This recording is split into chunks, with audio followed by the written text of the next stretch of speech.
بسم اللہ الرحمن الرحیم.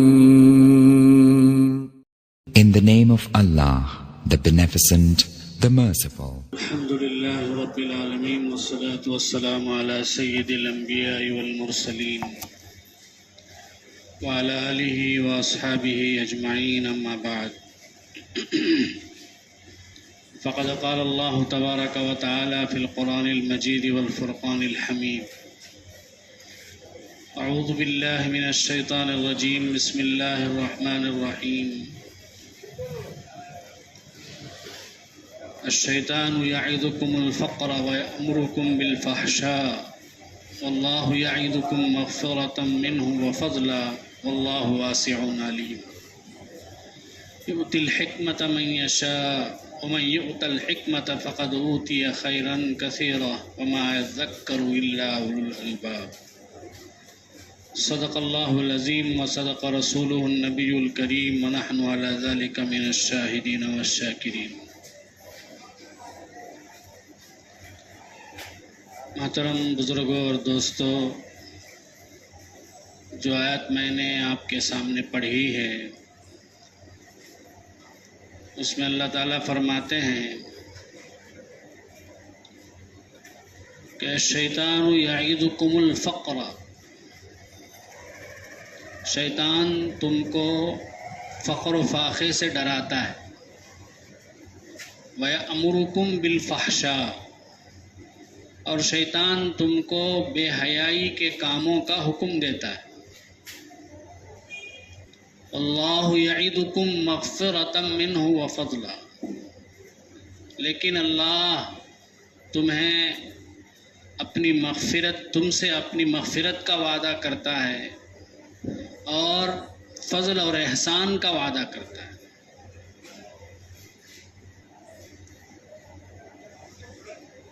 یعنی جب ہم لوگ اللہ کے راستے میں مال خرچ کرنے کا ارادہ کرتے ہیں تو شیطان ہمارے دلوں میں وسوسہ ڈالتا ہے کہ اگر تم یہ مال اس طرح سے دین کے کام میں لگاؤ گے، غریبوں پہ خرچ کرو گے، مدرسوں پہ خرچ کرو گے، مسجدوں پہ خرچ کرو گے، یتیموں پہ خرچ کرو گے تو تم غریب ہو جاؤ گے، تم فقیر ہو جاؤ گے. تمہاری بیوی بچوں کا کیا بنے گا؟ اس طرح سے ڈراتا ہے.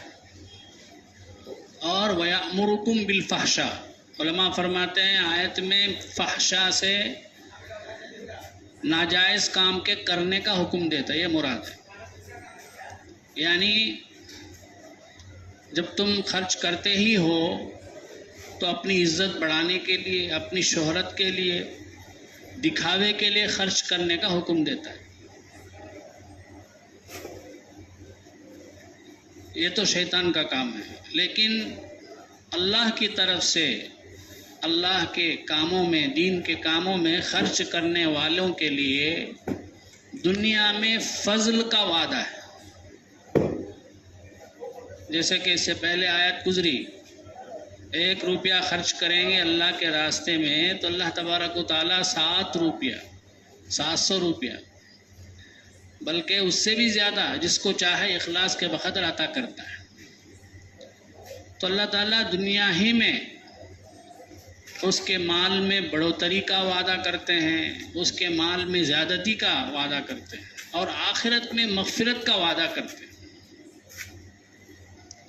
تو اب خرچ کرتے ہوئے اگر ہمارے دل کے اندر یہ ڈر پیدا ہو جائے کہ اگر میں خرچ کر دیا تو میرے بچوں کا کیا ہوگا، گھر کا کیسا گزرے گا، اس طرح کا خیال آئے تو علماء فرماتے ہیں ہمیں یہ سوچنا چاہیے کہ یہ شیطان کا وسوسہ ہے.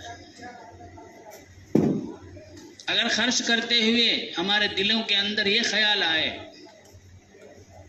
تو یہ تو میں چند روپے خرچ کر رہا ہوں، اللہ تعالیٰ اس سے کئی گنا دنیا میں اللہ تعالیٰ مجھے بدلہ عطا فرمائیں گے، آخرت میں بھی اجر عطا فرمائیں گے، اس کا خیال آتا ہے تو یہ سمجھنا چاہیے کہ اللہ کی طرف سے. تو اب یہ شیطان کی طرف سے ہے یا اللہ کی طرف سے ہے؟ اس کو سمجھنا بھی یہ ہر ایک کو نصیب نہیں ہوتا، اسی کو نصیب ہوتا ہے جس کو اللہ حکمت عطا فرماتے ہیں، اسی کو آگے اللہ کہتے ہیں یؤتی الحکمت من یشاء، اللہ تعالیٰ جسے چاہتے ہیں اسے حکمت عطا کرتے ہیں۔ ومن یؤت الحکمت فقد اوتی خیرا کثیرا، جس کو حکمت عطا ہوتی ہے اس کو خیر کثیر، بہت بڑی بھلائی عطا ہو جاتی ہے۔ اب یہاں حکمت سے کیا مراد ہے، اس کی مختلف تفسیریں مطلب مفسرین نے بیان فرمایا ہے۔ کسی نے کہا کہ قرآن کا علم مراد ہے، کسی نے کہا کہ حدیث کا علم مراد ہے، کسی نے کہا کہ دین کی سمجھ مراد ہے، کسی نے کہا کہ ہر چیز کو اس کے اصلی جگہ میں رکھنا ہے، اس کا کمال نبوت سے حاصل ہوتا ہے۔ بہرحال مختلف تفسیریں ہیں حکمت کی، لیکن سب کا حاصل یہی ہے کہ دین کی صحیح سمجھ کہ کون سے موقع پر کیا کام کرنا ہے، یہ جو صحیح سمجھ ہے، دین کی صحیح سمجھ، یہی ہے حکمت۔ یہ اللہ تعالیٰ ہر ایک کو عطا نہیں کرتے، جس کو عطا کرتے ہیں سمجھو اسے بہت بڑی بھلائی عطا ہو۔ یہ حکمت ہر دین کے کام کرنے والے کے اندر ہونا ضروری ہے، ہر داعی کے اندر ہونا ضروری ہے، ہر مصلح کے اندر ہونا ضروری ہے، ہر واعظ کے اندر ہونا ضروری ہے۔ جو بھی دعوت کا کام کرتے ہیں، امر بالمعروف نہی عن المنکر کا کام کرتے ہیں، ان کے اندر یہ حکمت کا ہونا ضروری ہے، تبھی ہماری دعوت جو ہے وہ کام آتی، ورنہ ہماری دعوت بیکار ہو جاتی۔ حضرت مفتی شفیع صاحب رحمۃ اللہ علیہ فرماتے ہیں حق بات حق طریقے سے حق نیت سے کہی جائے تو ضرور اثر کرتی۔ پہلی بات تو حق بات ہونا، بات ہی حق نہیں ہے، سچ نہیں ہے، جھوٹ ہے، تو پھر وہ اثر نہیں ہوتا، اس کا اثر نہیں ہوتا۔ اگر ہم نے کوئی بات کہی، اب اس سے فائدہ ہونے کے بجائے نقصان ہو رہا ہے، تو ہمیں سمجھ لینا چاہیے تینوں میں سے کوئی ایک بات نہیں ہے، یا تو وہ بات حق ہی نہیں ہے، جھوٹ ہے وہ، یعنی تو بولنے کا طریقہ برابر نہیں ہمارا، یا نیت ہماری صحیح نہیں ہے۔ ہم جو بول رہے ہیں بات حق ہی ہے، طریقہ بھی صحیح ہے، لیکن نیت صحیح نہیں ہے۔ نیت کیا ہے؟ دوسرے کو ذلیل کرنا، اپنے کو بڑا بتلانا۔ یہ اگر ہے تو پھر وہ بات جو ہے مؤثر نہیں ہوتی۔ تو دین کے کام کرنے والوں کے لیے، اصلاح کے کام کرنے والوں کے لیے یہ بے حد ضروری ہے۔ اور یہ چیز، یہ حکمت جو ہے حضرات انبیاء کو خاص طور پر اللہ کی طرف سے عطا ہوتی ہے، خاص طور پر ہمارے نبی حضرت محمد صلی اللہ علیہ وسلم کو عطا ہوئی۔ مسلم شریف میں ایک واقعہ لکھا ہے کہ ایک دیہاتی اپنے قریے سے جلدی جلدی مسجد نبوی میں آئے، نبی کریم صلی اللہ علیہ وسلم صحابہ کرام کے ساتھ بیٹھے ہوئے تھے، اور آ کر انہوں نے جلدی سے 2 رکعت نماز پڑھی۔ اس کے بعد انہوں نے دعا کی، اللہم ارحمنی و محمدا ولا ترحم معنا احدا، اللہ میرے اوپر رحم فرما، محمد پر رحم فرما، ہمارے ساتھ کسی پہ رحم مت فرما۔ رسول اللہ صلی اللہ علیہ وسلم نے انہیں سمجھایا، ارے بھائی رحمت اللہ کی بہت وسیع ہے، تم نے صرف 2 آدمیوں کے ساتھ خاص کر دیا، ایسی دعا نہیں مانگی۔ خیر، آپ صلی اللہ علیہ وسلم نے ان کو سمجھایا۔ اب اس کے بعد وہ جو دیہاتی تھے مسجد ہی میں ایک طرف گئے، جا کے پیشاب کرنا شروع کر دیا۔ اب صحابہ ڈانٹنے کے لیے، روکنے کے لیے دوڑے، تو رسول اللہ صلی اللہ علیہ وسلم نے صحابہ کو منع فرمایا، مت روک، اس نے پیشاب کرنا شروع کر دیا ہے، اب روکنے کا کوئی فائدہ نہیں ہے، فائدے کے بجائے نقصان ہوگا۔ اب اچانک اسے روکیں گے تو جہاں ہے اس سے بھی دوسری جگہ بھی مسجد آلودہ ہو جائے گی، اس لیے چھوڑ دو۔ جب اور صحابہ سے آپ صلی اللہ علیہ وسلم نے فرمایا، انما بعثتم میسرین انما بعثتم میسرین لا معسرین، اے صحابہ تمہیں آسانیاں پیدا کرنے والا بنا کر بھیجا گیا ہے، نہ کہ مشکل بنانے والا بنا کر.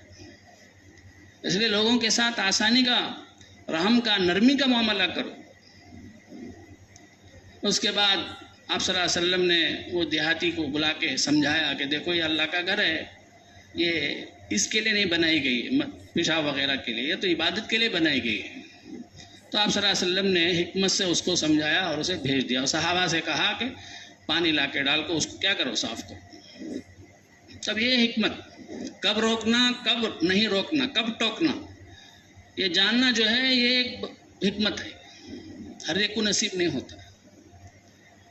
اسی طرح نواز رسول حضرت حسن رحمۃ اللہ رضی اللہ تعالیٰ عنہ، حسن یا حسین رضی اللہ تعالیٰ، اس کے یہ واقعہ بھی میں بار بار ذکر کرتا رہتا ہوں کہ ایک مرتبہ مسجد کو آئے، دیکھا کہ ایک بوڑھے میاں وضو کر رہے ہیں، وضو جو ہے غلط طریقے سے کر رہے ہیں.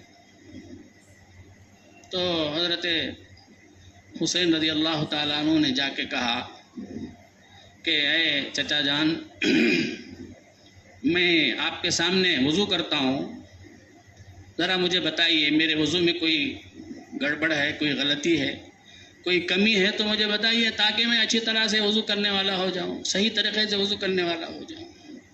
تو حضرت حسین رضی اللہ تعالیٰ عنہ نے پوری سنت کے مطابق اطمینان سے ان کے سامنے وضو کیا. وضو کرنے کے بعد پوچھا کہ بتاؤ چچا جان، کیا میرے وضو میں کوئی غلطی ہے کیا؟ تو بوڑھے میاں کہنے لگے، بیٹے تمہارے وضو میں کمی نہیں، میرے وضو میں کمی ہے. یہ حکمت، تو یہ حکمت اللہ تعالیٰ ہر ایک کو عطا نہیں کرتا. ایک مرتبہ حضرت مولانا الیاس جی رحمۃ اللہ علیہ، سب جانتے ہیں، بہت بڑے داعی ہیں، انہی کے ذریعے سے پوری دنیا کے اندر یہ دعوت کا کام پھیلا. حضرت مفتی تقی عثمانی صاحب دامت برکاتہم نے واقعہ لکھا ہے کہ ایک صاحب جو داڑھی منڈے تھے وہ حضرت کے پاس آ کے بیٹھتے تھے. کئی دن ہو گئے، حضرت الیاس جی رحمۃ اللہ علیہ نے انہیں کچھ بھی نہیں کہا. جب ایک عرصہ گزر گیا تو حضرت نے ان کو سمجھایا، دیکھو بھائی ہم بھی داڑھی رکھے ہوئے ہیں، تم بھی اگر داڑھی رکھ لو تو فائدہ ہوگا. اب یہ بولتے ہی وہ بہت شرمندہ ہو. اس کے بعد انہوں نے آنا ہی بند کر دیا. الیاس جی رحمۃ اللہ علیہ نے ساتھیوں سے پوچھا کیا بات ہے، وہ صاحب کیوں نہیں آ رہے ہیں؟ تو لوگوں نے کہا کہ وہ شرمندگی کی وجہ سے نہیں آ رہے. تو الیاس جی رحمۃ اللہ علیہ بہت افسوس کرنے لگے، میں نے کیا غلطی کر دی، مجھے اور تھوڑا انتظار کرنا تھا، مجھے اور تھوڑا انہیں اپنے سے مانوس کرنا تھا. توا ابھی گرم ہی نہیں ہوا تھا تبھی میں نے کیا کر دیا، روٹی پکانا شروع کر دیا، جس کی وجہ سے روٹی پکی نہیں ہوئی. توے کو اچھی طرح گرم ہونے دیتا، اس کے بعد روٹی پکاتا تو روٹی پک جاتی تھی. میں نے جلدی کر دی، میں نے جلد بازی کر دی، افسوس کرنے لگے. تو بہرحال بزرگوں اور دوستو، اصلاح کے کام کرنے والوں کے لیے حکمت بے حد ضروری ہے. اللہ تعالیٰ اور ایک جگہ فرماتے ہیں ادعو الی سبیل ربک بالحکمت والموعظۃ الحسنہ، اپنے رب کی طرف بلاؤ حکمت کے ذریعے. تو یہ حکمت بے حد ضروری ہے دعوت کے کام کرنے والوں کے لیے، دین کے کام کرنے والوں کے لیے، اصلاح کے کام کرنے والوں کے لیے، امر بالمعروف اور نہی عن المنکر کرنے والوں کے لیے. تو اللہ تبارک و تعالیٰ ایسی حکمت ہم میں سے ہر ایک کو نصیب فرمائے، ہم میں سے ہر ایک کو ایسی حکمت سے مالا مال فرمائے. روزے کے مسائل میں سے ایک مسئلہ یہ ہے کہ اگر بھول کر کھا لے پی لے، یاد ہی نہیں ہمیں روزہ ہے بول کے، عام طور پر پہلے دوسرے روزے میں ایسا ہوتا، کیا بہت گرمی ہے نہ کرو کا پانی پی لیتے، دیکھے تو روزہ کا دن ہے، کیونکہ اب تک ویسے ہی پیتے تھے، ابھی وہ بھول سے کبھی کھا لیے پی لیے تو روزے میں کیا بھی فساد نہیں آتا، روزہ نہیں ٹوٹتا. حدیث میں آتا ہے اللہ کے نبی صلی اللہ علیہ وسلم نے فرمایا انما اطعمک اللہ وسقاک، اللہ نے تمہیں کھلایا پلایا ہے. تو بہرحال بھول کر کھا لیے پی لیے تو روزہ نہیں ٹوٹتا. لیکن غلطی سے اگر کھا لیے پی لیے تو روزہ ٹوٹ جاتا ہے۔ اب اس کی مثال کیا ہے؟ اب ہم لوگ وضو کرتے ہیں، وضو کرتے ہوئے کلی کرتے ہیں۔ اب کلی کرنے کا ارادہ کرتے نا ہمیں، اپنے ارادے سے نہ کرتے کلی، اب کلی کرے ہمیں، لیکن کیا ہوا، وہ پانی حلق کے اندر اتر جاتا غلطی سے، ایسا اتر گیا تو روزہ ٹوٹ جاتا۔ اسی لیے کیا بولتے ہیں، روزے کی حالت میں غرغرہ نہیں کرنا سنت نہیں ہے، دوسرے دنوں میں سنت ہے، روزے کے دنوں میں روزہ رکھے ہوئے ہونے کی حالت میں غرغرہ کرنا یہ سنت نہیں۔ کیوں؟ پانی اندر جانے کا ڈر ہے، تو غلطی سے اگر چلا جائے تو روزہ ٹوٹ جاتا ہے۔ اسی طرح روزے کی حالت میں انجیکشن لگوانے کی ضرورت پڑی تو لگا سکتے ہیں، اس سے روزے میں کوئی فرق نہیں پڑتا۔ بعض لوگ کیا سمجھتے ہیں، کیا تو کہ خون نکل گیا کہ تو روزہ ٹوٹ جاتا، خون نکلا تو سب روزہ ٹوٹتا نہیں۔ اسی لیے کسی ٹیسٹ کے لیے بلڈ ٹیسٹ کرنا ہے، اس لیے خون نکالنا پڑا، نکالے، اس میں بھی کیا بھی فرق نہیں پڑتا۔ حتیٰ کہ گلوکوز چڑھائے، ٹپس چڑھائے تو بھی روزہ ٹوٹتا نہیں، جبکہ کسی ضرورت کے تحت چڑھائے۔ اگر بغیر کسی ضرورت کے ایسے ہی چڑھایا تو مکروہ ہوتا، پھر بھی روزہ ٹوٹتا نہیں۔